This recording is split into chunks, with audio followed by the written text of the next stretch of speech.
que tudo isto queimará sobre o altar, indicando assim consagração total ao Senhor. Não é Israel, não é o povo de Deus que tomou a iniciativa de encontrar-se com Deus, de azeite moído. Agora veja o versículo 6. Este é o holocausto contínuo para servir a Deus e para adorar ao Senhor. Paulo, na sua carta aos Tessalonicenses, no capítulo de número 5, ele está nos mostrando que não. Quando o Senhor está dizendo pela boca de Oséias, para nós conhecermos e prosseguirmos em conhecer ao Senhor, 100% Deus, ele não poderia simplesmente se acomodar e não orar. Mas se tinha uma coisa que Jesus estava fazendo constantemente, era oração. Cristo estava expressando a razão do viver daquele povo, que era para servir e adorar a Deus. Obrigado, meu Deus, oh, obrigado, meu Deus, A Cristo. Aleluia. Mas para nós podermos fazer uso desta passagem de Levíticos, aonde nós lemos para nossa aplicação pessoal, ainda que o texto é conhecido, e o versículo de número 13, o mais conhecido de todos os irmãos, nós precisamos entender o que o holocausto expressava, para nós podermos trazer uma aplicação para a nossa vida. Nós precisamos entender o que aquele holocausto ele expressava. O holocausto, meus irmãos, ele expressava, quando nós olhamos o capítulo 1 de Levíticos, eu peço por bondade aos irmãos que possam acompanhar-nos na Bíblia. Aleluia, Jesus. No capítulo 1 de Levíticos, e no versículo de número 9, aqui está falando sobre o holocausto, nesta porção bíblica. E no versículo 9, veja o que está dizendo: porém a sua fresura e as suas pernas lavar-se-ão com água, e o sacerdote tudo isso queimará sobre o altar. Holocausto é oferta queimada de cheiro suave ao Senhor. Perceba que o texto está dizendo que tudo isto queimará sobre o altar. Diferentemente das outras ofertas que eram oferecidas diante do Senhor, aonde os sacerdotes eles podiam tirar parte da oferta, o holocausto não. O holocausto deveria ser, conforme nós lemos, tudo era queimado, tudo era oferecido diante de Deus. Nada ia para o sacerdote, ou nada poderia sobrar. Toda aquela oferta deveria ser queimada por completo, indicando assim a consagração total a Deus. Este sacrifício, ou o holocausto, estava expressando, em primeiro lugar, que Israel era completamente consagrado ao Senhor. E através daquilo, eles estavam também expressando e demonstrando que tudo que eles tinham, tudo que eles eram, tudo que eles possuíam, seja lá o que eles pudessem ser, tudo era consagrado ao Senhor. Tudo estava sendo consagrado ao Senhor. Então, meus irmãos, em primeiro lugar, o holocausto estava expressando que tudo era consagrado a Deus, indicando assim, consagração total Segundo Aleluia, lugar, Jesus. Bendito é o o teu nome, holocausto Jesus. também expressava, Êxodo, abra sua Bíblia, capítulo 29, e o versículo 42. Bendito é o teu nome, Jesus. Êxodo, capítulo 29, e o versículo de número 42. Veja o que diz a Bíblia. Diz assim: este será o holocausto contínuo por vossas gerações, à porta da tenda da congregação perante o Senhor, onde vos encontrarei para falar contigo. E olha o início do versículo 43. Ali virei aos filhos de Israel. Em segundo lugar, o holocausto estava expressando um encontro diário com Deus. O holocausto expressava um local de encontro diário com o Senhor. O holocausto estava expressando que ali era um lugar de encontro com Deus, aonde o povo encontrava com o Senhor. E mais uma vez, irmãos, veja como Deus, Ele é maravilhoso. Perceba que quem toma a iniciativa não é Israel, não é o povo de Deus que tomou a iniciativa de encontrar-se com Deus, mas novamente nós percebemos pela passagem bíblica que quem toma a iniciativa de encontrar-se com o homem, um homem caído, um homem rebelde, um homem que decidiu desobedecer a Deus, mas mesmo assim, quem toma a iniciativa de ter um encontro com este homem, não foi o homem para com Deus, mas foi o próprio Deus que tomou a iniciativa de encontrar-se com o homem. Aleluia, Aleluia, Jesus. O holocausto representava ou expressava um lugar de encontro diário com Deus. Terceiro lugar, o holocausto representava uma comunhão íntima com o Senhor.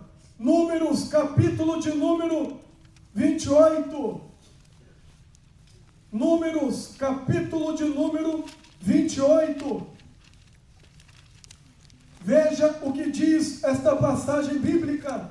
E no versículo de número 3 ao versículo de número 6, eu já vou lendo, diz assim: e dir-lhe-ás, esta é a oferta que oferecereis ao Senhor, 2 cordeiros de 1 ano sem mancha cada dia, em contínuo holocausto. 1 cordeiro sacrificarás pela manhã, outro cordeiro sacrificarás à tarde, e a 10ª parte de 1 efa de flor de farinha em oferta de manjares, misturada com a 4ª parte de 1 hin de azeite moído. Agora veja o versículo 6.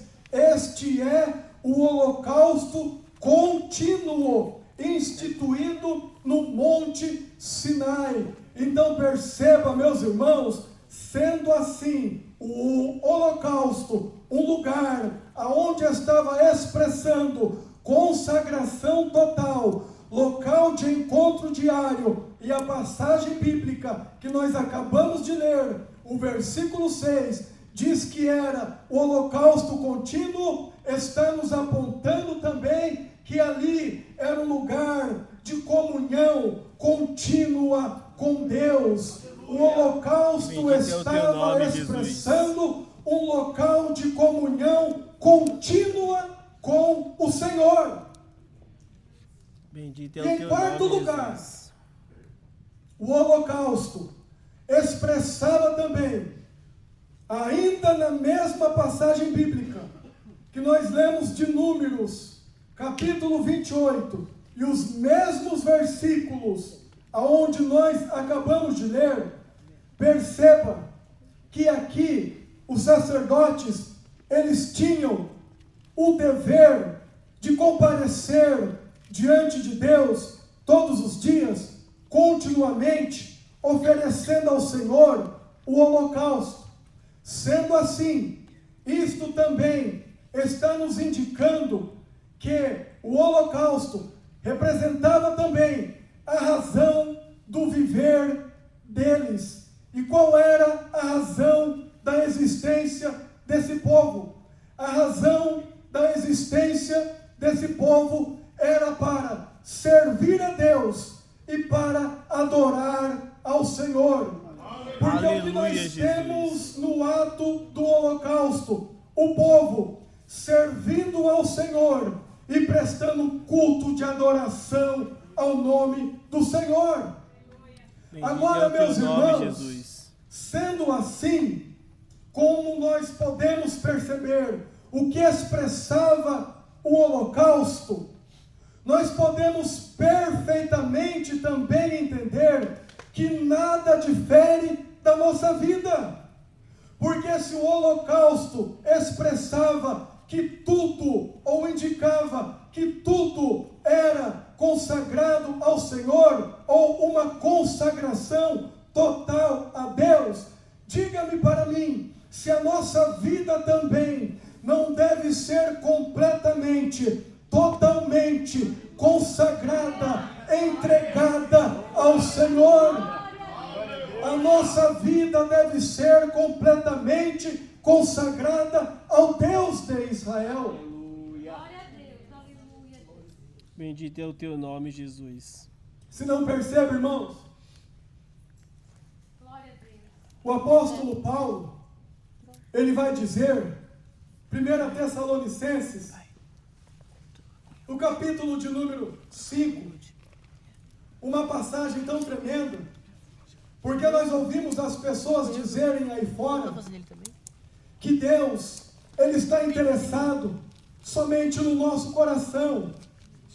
Provavelmente você já ouviu alguém dizer, para que tanto? Isto já é fanatismo. Para que tanta coisa? Deus está interessado somente no teu coração. Mas o apóstolo Paulo, na sua carta aos Tessalonicenses, no capítulo de número 5, ele está nos mostrando que não. Deus não está interessado somente no teu coração. Deus está interessado no teu coração. Mas Paulo está dizendo, o mesmo Deus de paz vos santifique em tudo, e todo o vosso espírito.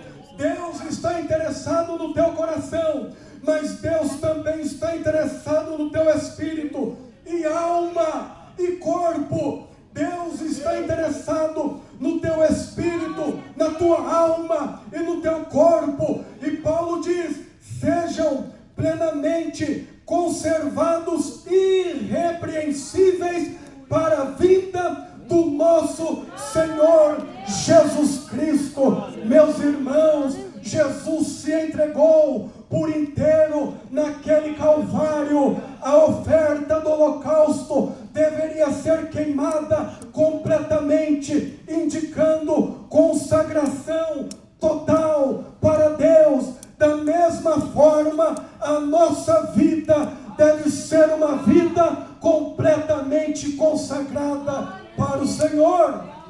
Aleluia. Aleluia. Aleluia. E perceba, meus irmãos, que nós falamos que o holocausto expressava um local de encontro diário com Deus. E eu pergunto, a Bíblia não nos incita ou nos estimula a nós termos um encontro constante com Deus.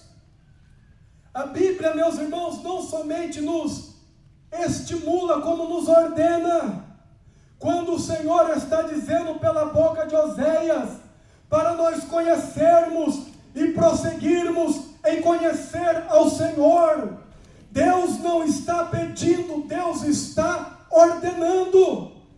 Quando a Bíblia está dizendo que nós devemos Ali Pedro, escrevendo na sua segunda carta, não está pedindo, está ordenando, mas tudo isso é possível como? Quando nós passamos a conhecer a Deus. E como que nós conhecemos a Deus? Quando nós passamos tempo, quando nós passamos momentos na presença do Senhor. E como que nós passamos momentos na presença de Deus? Nós passamos momentos na presença do Senhor, através das nossas orações. Se no holocausto o povo tinha um encontro com Deus, porque era um lugar onde eles encontravam Deus, Deus encontrava com o povo na oração. Nós temos um lugar de encontro com o Senhor. É quando nós chegamos em casa, entramos no nosso lugar secreto, e ali, meus irmãos, nós nos debruçamos na presença do Senhor, buscando a presença de Deus em oração. Aleluia! Aleluia! Eu me recordo de um pastor que dizia sempre que a oração é um lugar de delícias. E de fato, meus irmãos, a oração é um lugar de delícias, porque a oração é o nosso local de encontro diário com o Senhor. Aleluia. E a Bíblia está constantemente nos instruindo a nós termos este encontro com Deus. Quando Paulo, ele escreve na sua carta aos Tessalonicenses, na primeira carta, no capítulo 5, versículo 17, um texto tão pequeno, mas tão poderoso: orai sem cessar. Paulo está dizendo que nós devemos ter constantemente esse encontro com o Senhor, esse encontro com Deus. Bendito é o teu nome, Jesus. E Jesus, meus irmãos, Jesus, sabendo que a oração é um lugar de encontro com Deus, e é tão interessante que eu sei que você já ouviu o pregador falar sobre isso, mas é verdade. Jesus, sendo filho de Deus, ele não poderia simplesmente se acomodar, porque Jesus era 100% homem, mas 100% Deus. Ele não poderia simplesmente se acomodar e não orar. Mas se tinha uma coisa que Jesus estava fazendo constantemente, era oração. Jesus constantemente era encontrado orando, mesmo estando cercado por uma grande multidão. Mas Jesus sempre dava um jeito, acordava pelas madrugadas, sendo ainda bem cedo, estando escuro, mas Jesus, ele sempre preparava um tempo para buscar a presença de Deus em oração. Aleluia. E Jesus fazia isso, irmãos, para nos dar o exemplo, porque na oração nós temos um encontro diário com Deus. Bendito é o teu nome, Jesus. Aleluia. O holocausto, lembra, eu disse, expressava a comunhão contínua. E logicamente, meus irmãos, não é diferente, ou não pode ser diferente na nossa vida. Porque se o holocausto expressava isto, nós percebemos que a nossa vida deve ser totalmente consagrada a Deus, e devemos estar constantemente buscando a Deus, tendo encontro com o Senhor, e mantendo isto, obviamente, a nossa comunhão com Deus também continuará mantida. Aleluia, Jesus. Aleluia. E da mesma forma que o holocausto estava expressando a razão do viver daquele povo, que era para servir e adorar a Deus. Obrigado, meu Deus.